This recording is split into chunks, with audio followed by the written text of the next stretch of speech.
नमस्कार दोस्तों, स्वागत है मेरे YouTube channel crypto simplified with eco 07 में।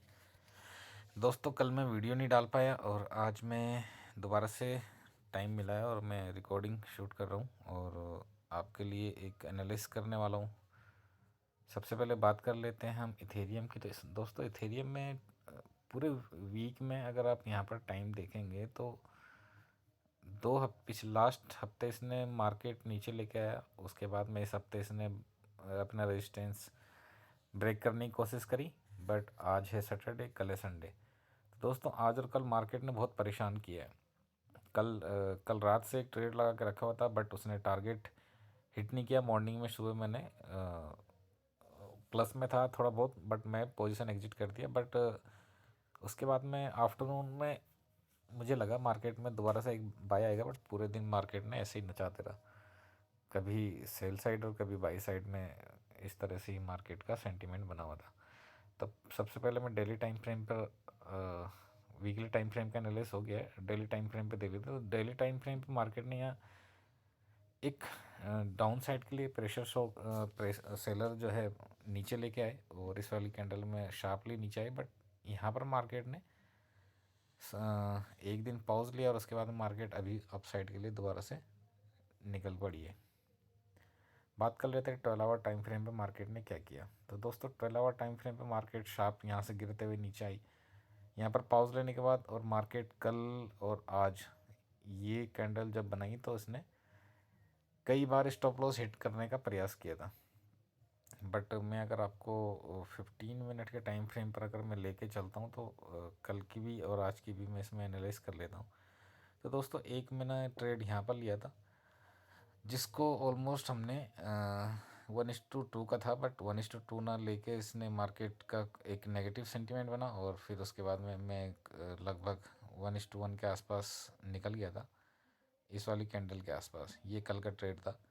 तो मार्केट में कुछ खास बना नहीं, और जिसमें कि हमारी 2-3 ट्रेड लेने के बाद जो मार्केट का जो फीस होती है, ट्रेडिंग चार्जेस, वो ज़्यादा लग गए।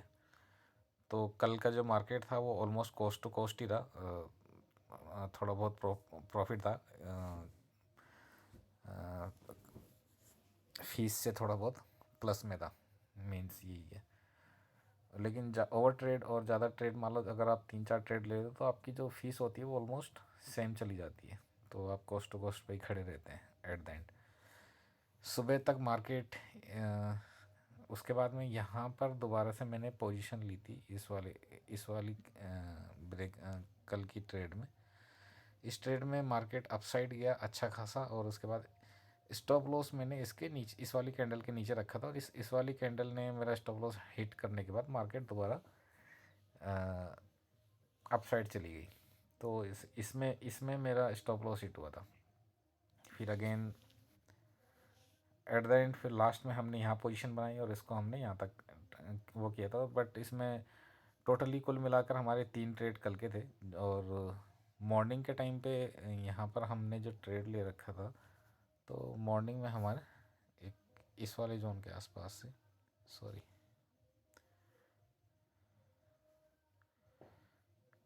ये एक हमने 1:3 का टारगेट में लेके चल रहा था, 2 और 3 के आसपास में। बट मार्केट 2 भी टच नहीं कर पाई। तो मॉर्निंग के ट्रेड में हम फिर इसमें एग्ज़िट हो गए थे। एग्ज़िट होने के बाद मार्केट को यहाँ से हमें एक और ट्रेड का सेटअप लग रहा था कि इसमें मार्केट एक अच्छा एक डब्लू पैटर्न का सेटअप बना रही है और मार्केट ने यहाँ से ब्रेकआउट करने की कोशिश करी थी और इस पिन पॉइंट के आसपास हमने ट्रेड लिया था। बट मार्केट उसके बाद में सीधा नीचे आती रही। एक टाइम पे मेरा स्टॉप लॉस ये वाला जोन था, मैं आपको दिखा देता हूँ।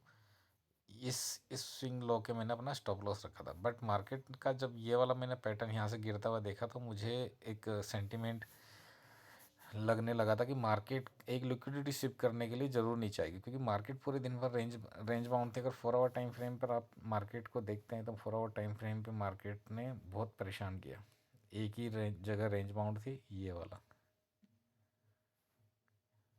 यहाँ से लेकर एक रेंज बाउंड थी और उसके बाद में अब जाके शाम के टाइम पे इसमें 9:30 बजे बाद एक ब्रेकआउट देखने को मिला है। और इसमें भी हमने मेरे 2 अकाउंट थे, उसमें एक अकाउंट में इसके स्विंग लो के आसपास स्टॉप लॉस हिट हुआ और एक का मैंने इस 4 आवर टाइम फ्रेम का लो रखा हुआ था। मैं आपको दिखा देता हूँ। इस वाली जो 4 आवर टाइम फ्रेम पर आप यहाँ पर देख रहे हैं, इस स्विंग लो के पास मैंने अपना स्टॉप लॉस रखा था, बट ये काफ़ी दूर था इसलिए इसने वो वाला स्टॉप लॉस मेरा हंट नहीं किया। और उसके बाद मार्केट अच्छा खासा अपसाइड गया, तो मुझे 1:1 के आसपास में अभी ट्रेड मेरा जो है मैंने बुक किया, क्योंकि मैंने बीटीसी में और इसमें बीटीसी में ऑलमोस्ट मेरा टारगेट बहुत क्लोज था, तो मैंने प्रॉफिट दोनों बुक कर लिए थे। बीटीसी का मैं दिखा देता हूँ। तो बीटीसी में मेरा ऑलमोस्ट 1:2 के टारगेट के बहुत नज़दीक आने के बाद मैंने टारगेट यहाँ बुक कर लिया था। अभी मार्केट में और पोटेंशियल है, ऑलमोस्ट 1:3 का टारगेट इसमें अभी देखने को मिल सकता है, बट अभी हो रही है रात के 11 बज रहे हैं, सोने का टाइम हो रहा है। तो प्रॉफिट जो है फ़िलहाल उसको बुक करने के बाद चैन से नींद लें तो ज़्यादा बेटरमेंट रहता है। बात करते हैं हम इस वीक बीटीसी में। तो बीटीसी में अभी भी पोटेंशियल अपसाइड है, इसने अपना लो ब्रेक नहीं किया। डेली टाइम फ्रेम पे दोस्तों चेक करते हैं, डेली टाइम फ्रेम पे मार्केट सडन नीचे आई और उसके बाद में अपसाइड मोमेंटम जा रहा है, और मार्केट में ये एक कंटिन्यू पैटर्न रह सकता है। अभी भी मार्केट में एक अच्छा खासा अपसाइड देखने को मिल रहा है। बीटीसी में भी मैंने पोजीशन ले रखी थी ऑलमोस्ट इस वाले पॉइंट पर, तो बीटीसी ने मेरा ये स्टॉप लॉस हंट नहीं किया, बल्कि मेरा एक प्रॉफिट यहाँ पर ऑलमोस्ट 1:2 के आसपास में इसने टारगेट सेट करके जो रखा था वो दे दिया था। तो ये रही मेरी आज की एनालिसिस, और आई होप कि आपको भी ट्रेड से समझने को कुछ मिलेगा। और दोस्तों सबसे बड़ी बात होती है साइकोलॉजी लेवल। अगर आप इस मार्केट में ये जो परेशान जो कर रही है, तो इसमें सबसे बड़ी बात थी कि इसमें मार्केट में स्ट्रेंथ बिल्कुल नहीं थी। और 4 आवर टाइम फ्रेम पर अगर आप इथेरियम को अगर आप देखते हैं, तो दोस्तों इसमें जो है आप आरएसआई और स्टॉकिस्ट में दोनों लगा के देखता हूँ, तो इस यहाँ पर कहीं पर भी आप आरएसआई आपको बिलो 50 नज़र आएगी, स्टॉकिस्ट भी आपको डाउन साइड ही मिल रहा था। बट हम अर्ली पोजीशन की यहाँ से मार्केट में हो सकता है कि अपसाइड हुआ है, लेकिन उसने काफ़ी सारे यहाँ परेशान किया। कभी भी आरएसआई अगर आपको बिलो 50 अगर कहीं पर भी नज़र आती है, तो उसमें अननेसेसरी घुसने से अच्छा है कि आप वेट करें, तो ज़्यादा बेटरमेंट होता है। क्योंकि मार्केट आज पूरे दिन भर आपको परेशान करती रही, और आपने भी देखा होगा, इस चीज़ को नोट किया होगा। हमने कल यहाँ पर पोजीशन इसलिए बनाई थी कि ये एक डब्ल्यू पैटर्न का फॉर्मेशन था, और यहाँ पर कहीं हम पोजीशन बना रहे थे इस वाली पिन पॉइंट के आसपास। इस वाली कैंडल से हमारा स्टॉप लॉस नीचे आने के बाद हिट हुआ था। ये कल का ट्रेड के बारे में था, बट हमने ओवरऑल उसको नेक टू नेक पे क्लोज किया था। और इसके बाद में मार्केट आज पूरे दिन भर रेंज बाउंड होने के बाद इसने लिक्विडिटी सिप करी। ये एक जोन था जहाँ पर नीचे स्टॉप लॉस एक अकाउंट में हिट हुआ था, लेकिन सेम टाइम पे जैसे ही ये इस कैंडल का क्लोजिंग आई, तो नेक्स्ट कैंडल पे मैंने इसकी पोजीशन ले ली थी, इसका स्विंग लो स्टॉप लॉस रखने के बाद, और यहाँ तक का उस पर भी टारगेट मैंने बुक किया था। तो ये थी मेरी आज की एनालिसिस। दोस्तों ये जो स्विंग इस तरह से आप किस तरह जज करते हैं, नॉर्मली कई ट्रेडर यहाँ पर जो है डाउन साइड के लिए ट्रैप हुए होंगे, बट मार्केट का अगर आप ओवरऑल सेंटीमेंट देखेंगे बड़े टाइम फ्रेम पर, तो आपको पॉजिटिव नज़र आएगा। क्योंकि सेम टाइम पर मार्केट जो है अगर इस कैंडल पे देखोगे, तो ये 2 आवर टाइम फ्रेम पर आरएसआई का भी स्ट्रेंथ अपसाइड में था, इसलिए ये स्पाइक नीचे आके ऊपर चली गई। अगर बिलो आरएसआई बिलो 50 रहता, तो तब ये सेल साइड के लिए हमें पोजीशन अपनी एग्जिट करनी पड़ती। सेम अगर आप यहाँ पर भी देखेंगे, तो इसने इस वाली कैंडल पे कभी भी आप 1 आवर टाइम फ्रेम या 2 hour time frame candle closing का वेट जरूर करें। मार्केट जैसे ही इस लेवल पर आई, इसने अपने 50 जो है आरएसआई उसको क्लोज नहीं किया, नेक्स्ट कैंडल पे अपसाइड में क्लोज हुई, और अच्छा खासा प्रॉफिट इसमें देखने को भी मिला। तो दोस्तों इसमें कुछ चीज़ें ऐसी होती है कि आपको थोड़ा कॉन्फिडेंस रखना पड़ता है कि बड़े टाइम फ्रेम पर अगर स्ट्रेंथ नज़र आ रही है, तो उसको आप स्टॉप लॉस थोड़ा सा आपको स्विंग लो रखना पड़ेगा। इस वाले उसमें एक अकाउंट में मेरा स्विंग लो यहाँ पर था, दूसरे में यहाँ पर था, उसके बाद में प्रॉफिट भी हमें देखने को मिला। तो ओवरऑल हमारा जो अकाउंट है वो ग्रीन क्लोज हुआ है, और जिसमें कि अच्छा खासा प्रॉफिट भी मिला है।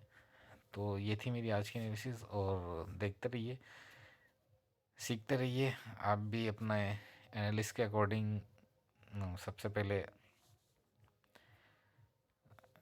अपना व्यू बना के चलिए। और दोस्तों एक मैं साइकोलॉजी और चार्ट रीडिंग के ऊपर मैं एक वीडियो लेके आने वाला हूँ बहुत जल्द। आप कमेंट करके बताइए एक साइकोलॉजी क्या होनी चाहिए।